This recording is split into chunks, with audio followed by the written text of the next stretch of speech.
Pues, buenos días. Nosotros somos alumnos de la Universidad Francisco Marroquín, pertenecientes de la Facultad de Odontología y asignados al curso de Biología Humana 1. El día de hoy, como parte de nuestro proyecto final del curso de Biología Humana 1, les vamos a presentar sobre la enfermedad neurodegenerativa Alzheimer, siendo la fecha del día de hoy 21 de mayo del 2024. En esta presentación hablaremos en relación al Alzheimer. Pero ¿qué es lo que vamos a hablar? Vamos a hablar la historia, los síntomas, las causas, el diagnóstico y el tratamiento para dicha enfermedad. Bueno, empezaremos con una breve historia sobre la enfermedad neurodegenerativa Alzheimer. Bueno, fue el médico Alois Alzheimer quien en el año de 1901 observó ciertas anomalías en su paciente Auguste Deter, una señora de 50 años de edad que presentaba cambios en su comportamiento, siendo estos los síntomas que posteriormente serán reconocidos como la enfermedad del Alzheimer. Pasado el tiempo, August falleció en un asilo y Alzheimer conservó la ficha clínica y los estudios del cerebro de August, llevando toda esta información al laboratorio de psiquiatría ubicado en Múnich.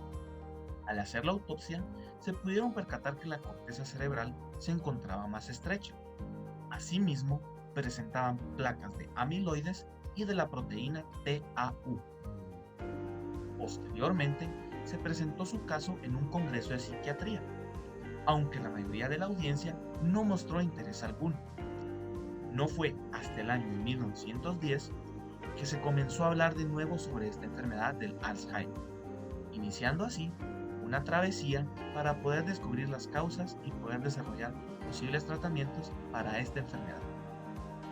En el año de 1915, Alois Alzheimer fallece, dejando un legado para comprender los desórdenes neurodegenerativos, siendo en el año de 1935 que realizaron estudios con el microscopio electrónico para poder tener estudios más precisos. Posteriormente, en el año de 1968, se presenta la primera escala de clasificación para evaluar el deterioro cognitivo de los pacientes, hasta que, finalmente, en el año de 1976, fue reconocida como una forma frecuente de demencia. Ahora les hablaremos sobre los síntomas de la enfermedad neurodegenerativa Alzheimer. Los síntomas de la enfermedad Alzheimer incluyen la dificultad para poder recordar eventos o conversaciones recientes, empeorando con el paso del tiempo, repetir afirmaciones y preguntas, perderse en lugares que conocían con anterioridad y tener problemas para participar en conversaciones o expresar sus pensamientos. Bueno, ahora les hablaremos sobre las causas de esta enfermedad, las estadísticas tanto globales como a nivel nación de Guatemala, si es hereditario o no, y de ser hereditario, qué cromosomas son los afectados. Bueno, en las estadísticas mundiales se tiene que según la Organización Mundial de la Salud, OMS, se estima que a nivel mundial 55 millones de personas, siendo el 8.1% de las mujeres y un 5.4% de hombres mayores de 65 años, que viven con dicho padecimiento, mientras que en el continente americano se estima que un total de 10.3 millones de personas viven con esta enfermedad neurodegenerativa, mientras que, siendo más específicos, en Guatemala se estima que alrededor de un total de 70.000 guatemaltecos viven con la enfermedad del Alzheimer. Pero bueno, ¿es hereditario o no? Esta enfermedad sí se ha visto que puede ser hereditaria, afectando los cromosomas 1, 14, 9 y 21, provocando mutaciones en el código genético, ocasionando que un hijo con un padre o una madre con esta enfermedad presente altas probabilidades de padecerla en un futuro o en una edad temprana.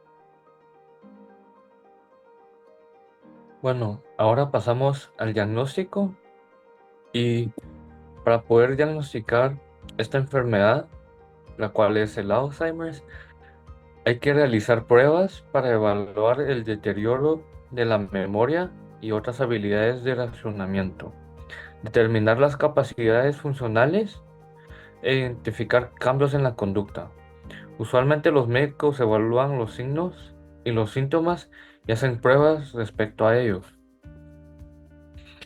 Y esas son las pruebas que los médicos usualmente hacen o evalúan a los pacientes con que muestran los síntomas de Alzheimer's.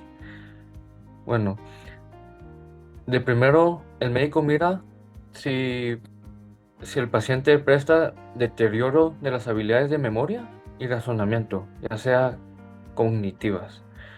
Si se presenta cambios de conducta o de personalidad, el grado de, si es que el paciente tiene deterioro, el grado de deterioro de la memoria y del razonamiento, o si tiene cambios en cualquiera, ya sea la memoria o en el razonamiento, y, y qué tanto afecta estos síntomas, ya sea del razonamiento o de cambio de conducta en la vida diaria de este paciente.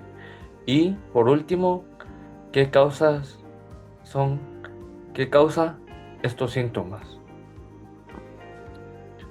Ahora preguntamos si la enfermedad del Alzheimer tiene cura. Lastimosamente, hoy en día la enfermedad del Alzheimer no cuenta con una cura, pero ya están investigando más de 100 fármacos para ver si pueden ayudar con el tratamiento o si puedan curar el Alzheimer por completo. Y lo último que les voy a hablar yo va a ser de los tratamientos. Y para el tratamiento de Alzheimer se pueden usar dos medicamentos, y estos son los inhibidores de la colinesterasa y la memantina.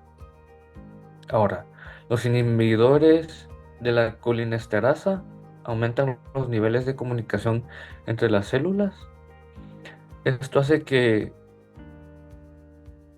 pues, esto disminuye y controla los síntomas de agitación y de depresión en los pacientes que sí ya muestran síntomas de la enfermedad de Alzheimer. Y ahora la memantina funciona en otra red de comunicación de neuronas cerebrales, y esta retrasa el avance de los síntomas de la enfermedad de Alzheimer de moderada a grave. Para finalizar, tenemos el breve resumen y conclusión general.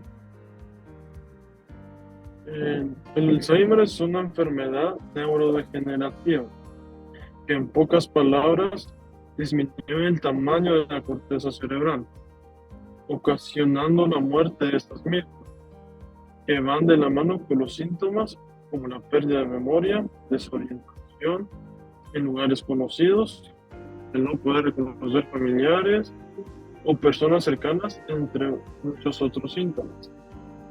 Al finalizar esta investigación, podemos darnos cuenta que esta enfermedad, aunque no lo creamos, está muy presente en nuestro día a día. Y como mencionamos anteriormente, para un futuro no muy lejano, esas cifras van a aumentar. Bueno, y a continuación les presentaremos las fuentes de consultas. Estas fuentes nos permitieron como equipo poder indagar y poder filtrar y seleccionar qué información es la más adecuada para poder confeccionar y realizar este trabajo de investigación que estamos presentando en estos momentos.